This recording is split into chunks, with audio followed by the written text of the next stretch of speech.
ल गजब भएछ साथीहरू, गजब भएछ। यति आनन्ददायी खबर सुन्न पाइयो कि दिलै ठन्डा छायो। आजभन्दा 1 वर्ष अगाडि यो देशमा सहकारी ठग्ने भनेको एकजना रवि लामिछाने मात्रै हो, जसको कुनै सहकारीमा एउटा खाता पनि खोलेको छैन, सहकारीमा पाइला पनि टेकेको छैन, सहकारीमा ऋण लिनको लागि सिग्नेचर पनि गरे होइन। त्यस्तो मान्छेलाई सहकारी ठग भनेर घेरा हाल्ने, पिटम्न चाहिँ गर्ने, रातारात घुमाउने, त्रिशुल एउटा खसालिदिने हो कि कहाँबाट खसाल्ने भने डर भइरहेको अवस्थामा जिल्लामा घुमाइरहेको आजभन्दा 1 वर्ष अगाडि सम्पूर्ण नेपालीलाई ताजा छ। आज सरकारले 300 भन्दा बढी साना सहकारी बचतकर्ताहरूलाई जसको पैसा डुबेको थियो उनीहरूको बचत फिर्ता गरिदिने सुरुवात गरेछ र आज एक दिनमा मात्रै 300 भन्दा बढीले आफ्नो बचत फिर्ता पाएछन्।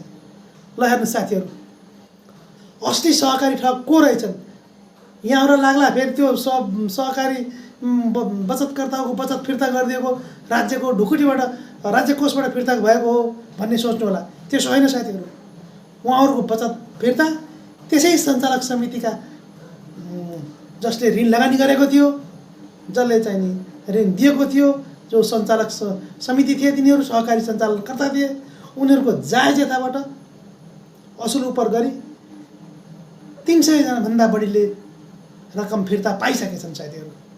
यस्तो दिन पनि सुन्न पाइँदो रहेछ। यसरी हुँदै नभएको, खानै नखाएको बिख जबरजस्ती पिलाएर सहकारी ठग बनाउन कोसिस गर्ने यी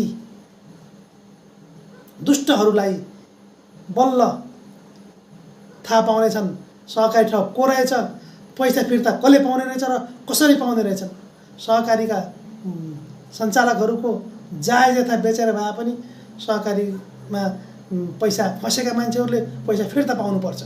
उनीहरूले जग्गामा लगानी गर्ने, उनीहरूले घर किन्ने, मौज मस्ती गर्ने, विदेश घुम्न जाने, बिचरा बचतकर्ताहरूको पैसा डुब्ने, यस्तो भइरहेको थियो।